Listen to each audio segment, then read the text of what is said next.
oleh retorika politik yang dimainkan oleh elit politik beserta basar-basarnya. Pemirsa Usik, itu saja sedikit edukasi terhadap diri saya sendiri gitu ya, agar tidak terpapar lagi terhadap permainan politik oleh elit-elit politik hari ini, karena sebetulnya mereka bergabung dengan siapapun sama-sama saja gitu. Walaupun di sisi yang lain mereka ketika bergabung dengan ini itu mempunyai alasan, rekam jejaknya pernah bertemu, ketika bergabung dengan yang lain dia juga menjelaskan begitu juga, punya sejarah bertemu di sini, di pilkada ini, di pilkada itu, dan lain sebagainya, sama-sama saja sebetulnya.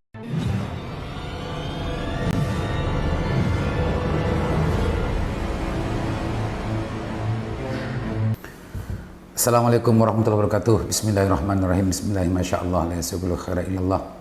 Bismillahirrahmanirrahim. La yasrifu su'a illallah. Bismillahirrahmanirrahim. Ma kana min ni'matin fa minallah.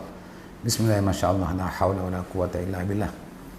Allahumma shalli wa sallim ala Muhammadin al-Fatih lima ulika wa al-khatimi lima sabaqa nasil haqqi bil haqqi wal hadi ila siratal mustaqim wa ala alihi washabihi haqqa qadrihi azim. Syalli sadri salamul wahid wa mutammin lisan yafqahu qawli. Amin.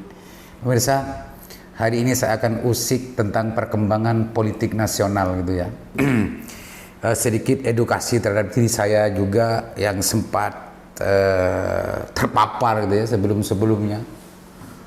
Mungkin banyak juga teman-teman dan sahabat-sahabat yang juga mengalami nasib seperti saya sebelum-sebelumnya. Terpapar terlalu fanatik terhadap salah satu kubu politik gitu ya. Sehingga kalau sebelum-sebelumnya kita terbelah menjadi cebong dan kampret dan yang lain-lain, sehingga menutup kebenaran yang ada di kelompok yang lain dan selalu mengagung-agungkan dan membela mati-matian terhadap apa yang ada dalam kelompok kita sendiri. Pemirsa, perkembangan politik tahun 2004 ini berbeda dengan tahun 2014 dan 2019, khususnya terkait dengan urusan perkembangan politik nasional gitu ya, percapresan dan percawapresan. Dulu masih segar dalam ingatan kita bahwa ada dua kelompok besar yang justru terbelah gitu ya. Yang satu tersimbolkan sebagai kelompok Islam kanan gitu ya, Islam kanan yang ada orang yang menganggap ini adalah aliran keras, ada yang aliran kiri gitu ya, dan moderasi yang bergabung dengan aliran moderasi. Kalau dulu kelompok-kelompok keras ini justru terakumulasi aspirasi politiknya kepada Prabowo Subianto, dan kelompok-kelompok Islam di situ sangat luar biasa dan sangat nyaring gitu ya. Sehingga ini ada yang menyematkan sebagai kelompok kadrun dan kampret gitu ya. Di sisi yang lain justru tersimbolkan sebagai cebong. Pemirsa, keterbelahan itu sulit kita hindari di waktu itu. Orang-orang yang biasa, orang yang waras-waras saja di waktu itu ikut-ikutan terbelah dalam konteks memberikan dukungan terhadap calon presiden di waktu itu yang tersimbolkan ke Pak Jokowi dan Pak Prabowo. Perjalanan waktu Pak Prabowo setelah Pilpres selesai, perjalanan waktunya Pak Prabowo masuk ke dalam, mungkin itu bagian dari bagaimana nasionalismenya Pak Prabowo untuk bagaimana mengurai keterbelahan rakyat Indonesia di waktu itu yang belum usai gitu ya. Nah, hari ini dengan dinamika cerita di waktu 2014 dengan 2019 ya, dengan dinamika ceritanya. Hari ini tahun 23 menjelang Pilpres 2024 ada dinamika, ada pergeseran arus politik menurut saya yang penting untuk kita kaji, jadikan ibroh dan pelajaran kepada kita semua sebagai rakyat Indonesia, khususnya orang-orang yang seperti saya dan teman-teman Sabda Sandasan. Kenapa? Kalau kita tidak berpikir waras, kalau kita tidak berhati-hati, kita akan terjebak lagi dengan arus pikiran dan arus informasi yang memang sengaja dibuat oleh para basar-basar politik gitu ya, sehingga kita terbelah. Bahkan kita bisa saja membenci sesama anggota keluarga kita, bisa saja membenci teman dan saudara kita, gara-gara kita tidak mencoba untuk bagaimana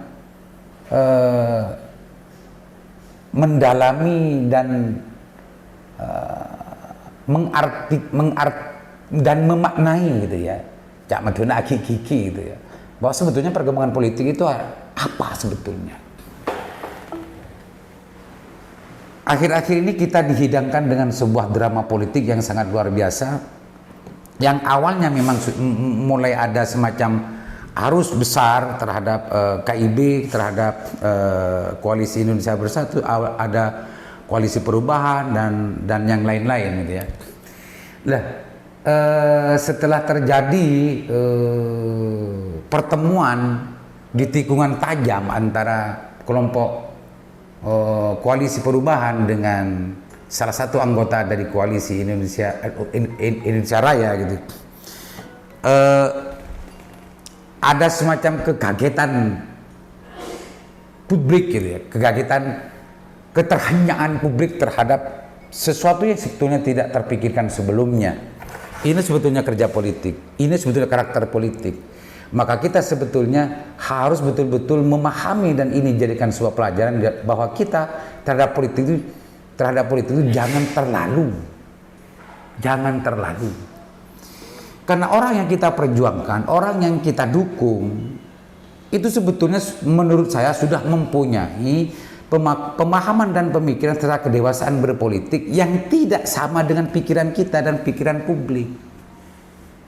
Orang yang di bawah seperti kita ini justru banyak tertarik gitu ya dengan sebuah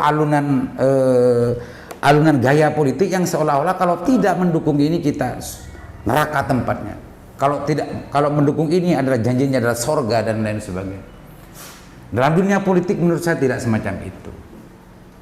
Dan apa yang terjadi hari ini jadikan sebuah pelajaran dan ibrah. Bagaimana mungkin minyak dan air bisa bertemu di Koalisi Perubahan seperti koalisinya Anies Baswedan dan Muhammad Amin gitu ya. Nah, ini kalau pakai nalar sederhana kita tidak mungkin ini akan bertemu. Pemirsa, bentuk dari kedewasaan berpolitik bangsa ini dan elit politik untuk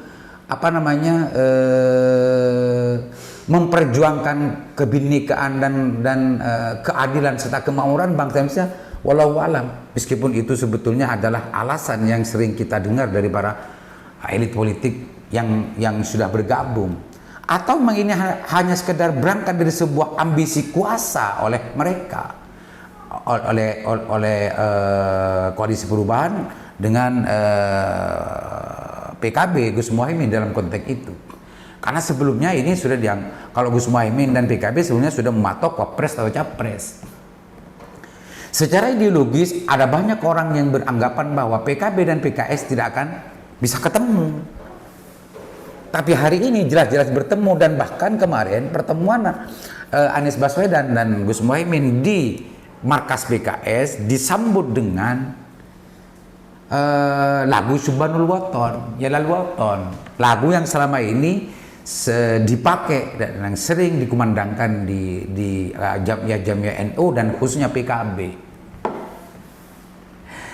Apakah ini sebuah tanda bahwa bangsa ini akan waras, bangsa ini akan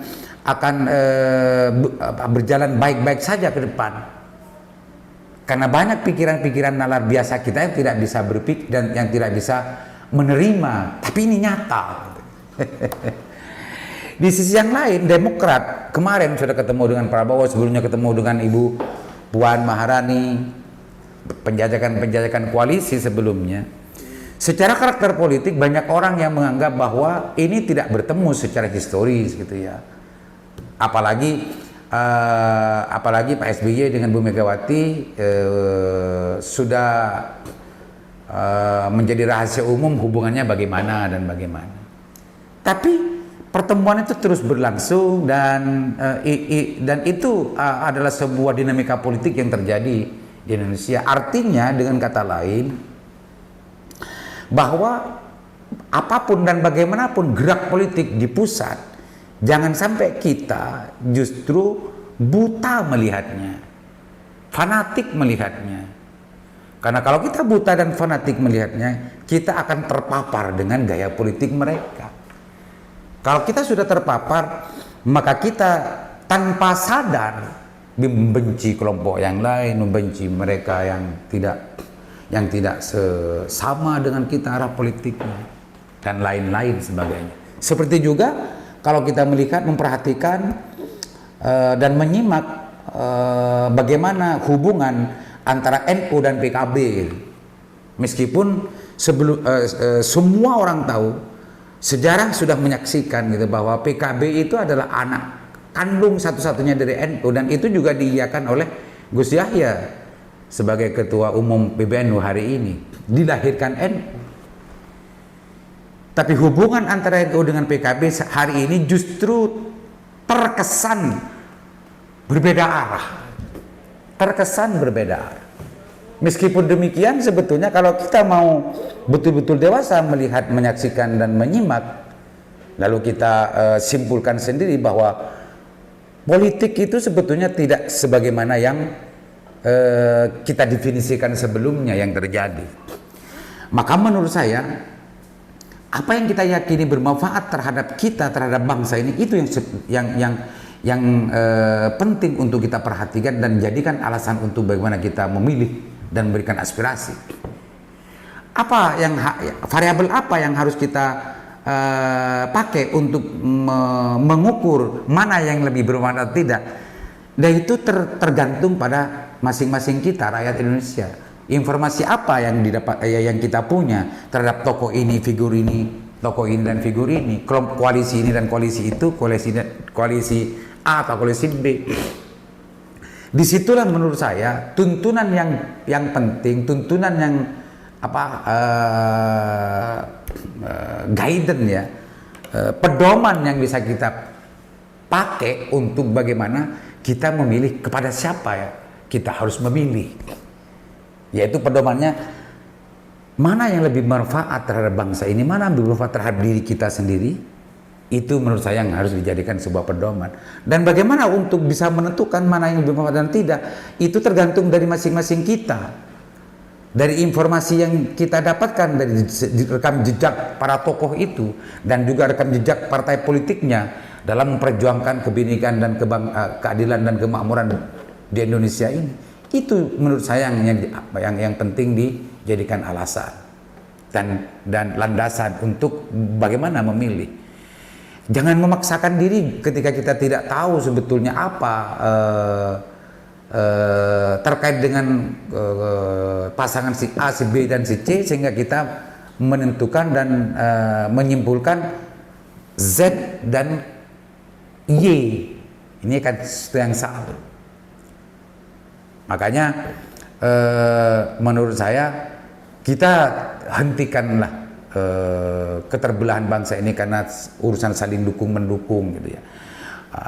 Apa yang kita lihat, apa yang kita saksikan ini adalah sebuah drama politik, dan pada akhirnya mereka semua adalah orang-orang yang ingin berkuasa di negeri ini. Dan kita sebagai rakyat Indonesia menurut saya harus pintar-pintar dan harus belajar untuk bagaimana betul-betul memikirkan dan memilah gitu ya, mana rekam jejak yang lebih baik dan mana rekam jejak yang pembohong. Itu sederhananya menurut saya. Karena hari ini orang yang memberikan pembenaran terhadap langkah politiknya itu sama-sama pinter berkelit, sama-sama pinter memberikan alasan, sama-sama pinter mengaku yang paling benar, yang paling bermanfaat terhadap bangsa ini. Itu sebetulnya yang menjadi perhatian serius dari kita semua agar kita tidak terkecoh oleh retorika politik yang dimainkan oleh elit politik beserta basar-basarnya.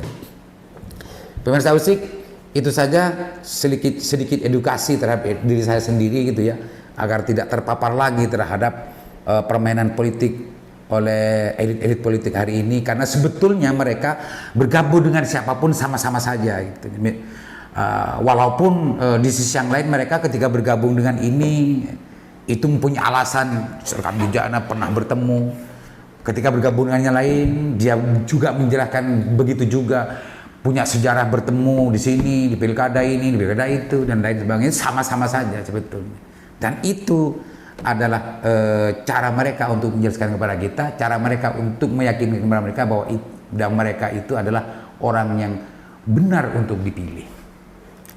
Tapi selebihnya kita kembali kepada diri kita sendiri dengan memakai pedoman sejauh mana referensi kita, kita mempunyai referensi, dari situlah kita membandingkan gitu, mana yang lebih bermanfaat terhadap diri kita sendiri dan juga lebih bermanfaat terhadap bangsa dan negara. Bermanfaat. Assalamualaikum warahmatullahi wabarakatuh.